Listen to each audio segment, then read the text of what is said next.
Hi everyone, in this video we'll force the buggy frame and completely sheath it with metal sheets, and also we'll try the ramp in action. First thing to do before sheathing is to fix these tubeless wheels in front. They'll help to unload the front suspension and will act as the limiters. A couple more elements were welded to the front splitter for their fastening.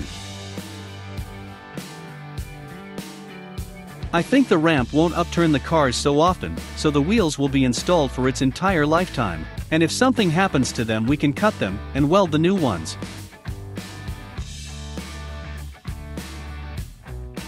I also had an idea to make a removable splitter, for example to weld the channel beam and to screw it with bolts. In this case the ramp will turn into a regular buggy with zero overweight. In the last part we completely forgot to put the front shock absorbers, so before sheathing them with the sheets they also should be installed. It was difficult to find a place for them in such tight linkage, so they took place between the airbags and the levers. During the front suspension work they don't become bent and don't hit the suspension elements. Now with peace of mind we can start strengthening the frame. Only the most loaded places will be strengthened. It's a face part of the ramp. The first thing that has to take a hit is a splitter. It was strengthened to the max by a profile pipe of size 60 by 40. In order the frame height was the same everywhere, we made a special ruler. By the way, the metal prepared for reinforcement was taken from the steelwork with a matrix of fiberglass laying on it. Still they were useful, especially due to the current metal prices. Then we need to make a frame above the suspension. We also took a shaped tube and added a smaller tube of size 40 by 20 to it. We placed it along the perimeter as I wanted to make a cover for access to the attachment points in this place. The continuation of a powerful frame affected the beginning of the cabin. The vehicle bearing frame is ready, almost all the steelwork was used. Now everything needs to be welded and we'll move to the metal shielding. We added more small pipes to the splitter since there'll be a 2mm sheet of metal from above. Don't want it to get crumpled after hitting and sagging inside the frame. The sheets for sheathing will be previously used from the other projects. They won't be painted for now, we'll leave them rusty as in the original. Maybe after the final part we'll paint them in some color as part of the tuning. You can offer your color variants in the comments. We were sheathing the buggy using such technology. First we applied the sheet with an even edge to one of the pipes and other edges were marked in place. The labor itself was very painstaking and hard enough as the sheets were inside the cell, and we had to cut them clearly along the perimeter.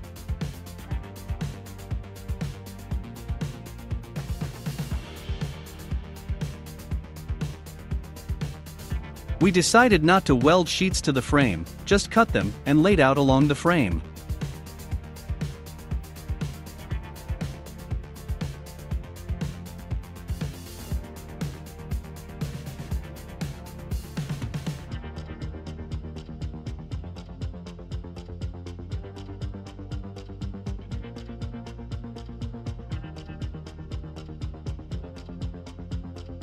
The view from the cab turned out to be like from the porthole. The road is visible only in 5 meters from the splitter. The side covering was welded to the tacks.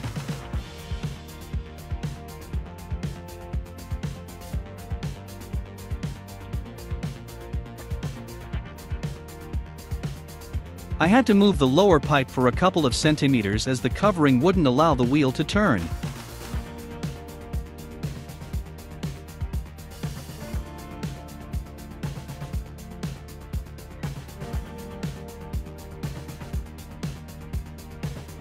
The most difficult element of the covering was the front part of the arch, which had 2 bends.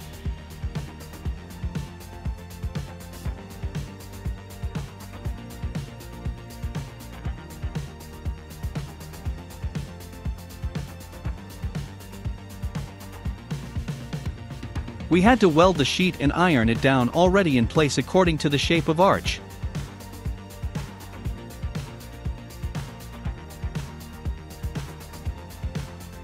Everything turned out to be good, and the wheel doesn't hit the frame. Now we need to sew up the side parts of the splitter, and it'll be possible to iron down all the previously sawn sheets.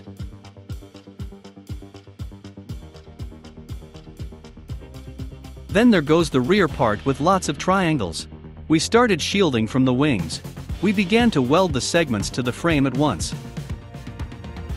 We chose such ingenious welding method. All the elements were welded with spots.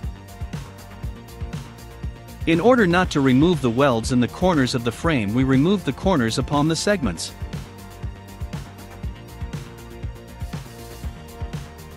As a result, everything was okay with the spots, and it looked very good.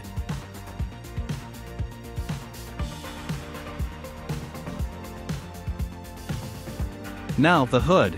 Before its installation, we removed the gas tank as the tank filler could prevent its closure. First, we welded a strap with hinges to the frame. The frame was welded from there along the perimeter of the compartment, and previously sawn pipes were returned back.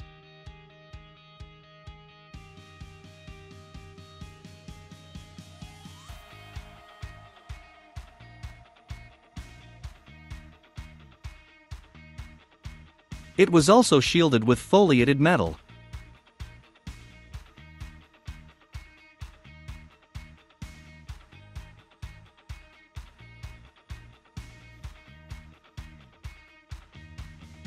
We haven't chosen the appropriate fixation yet, but I want to put the gas struts. By the way, it turned out to be a perfect springboard with the open lid. The cover will be fixed with fixators welded to the frame.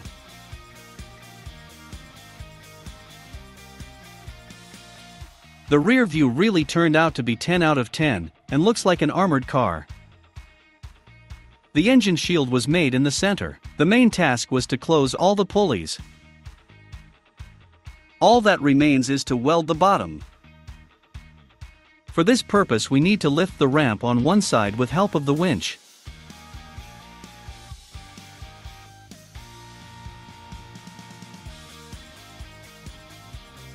It was quite dangerous to lift it, as if in case it had fallen, all the levers would have bent. We fixed the buggy using a welded stop and tied it to the concrete steelwork for insurance.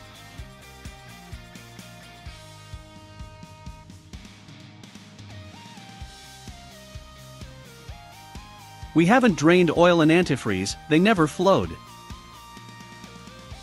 Before welding the sheets to the bottom, it's necessary to weld all metal from the inside in order not to let it rumble on the bumps. The cold rolled foliated metal with 1 mm thickness was specially bought for the bottom. It was welded to the frame also with the spots.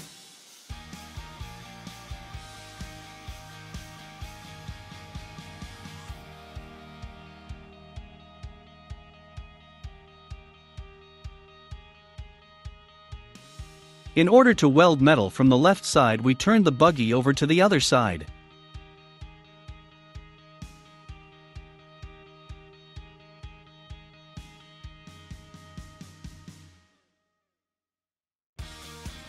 We decided not to close the front as it'll act as an additional weight, and there was nothing to close there. We've stopped out choice on such chairs, but I'd like to glue them in the future from fiberglass. Almost forgot about the carburetor. Thanks everyone who warned about the wrong cable connection. It was mistakenly connected to the chock. The cable had to be connected to a throttle drive. To connect it, I'll need a throttle cable rod.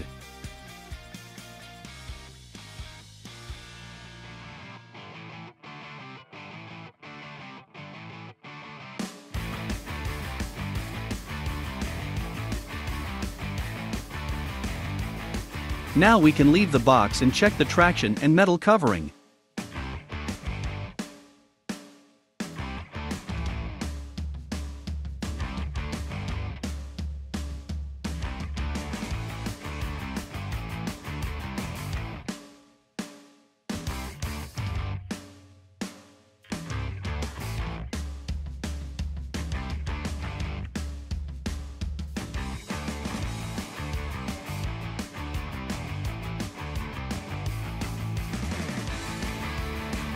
The traction is more than enough for the winter, so we don't have to bother about engine changing yet.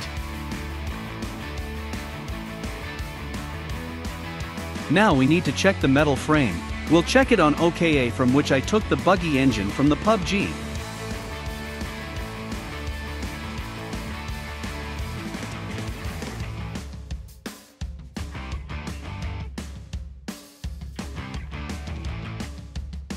First we tried to carefully hit the car.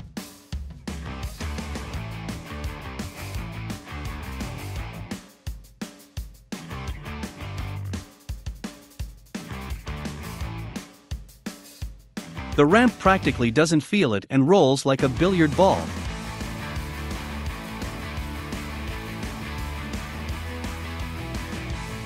We need to think up something with the wheels, they don't allow the car to get further.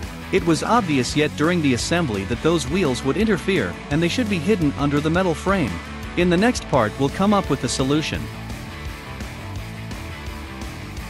After those tests the ramp didn't get damaged at all. It could hardly be anything else since the frame under the metal sheets turned out to be staunch. And this video comes to the end. In the next part we'll completely finish the buggy, also we'll try to upturn the car with it and go out to the open location.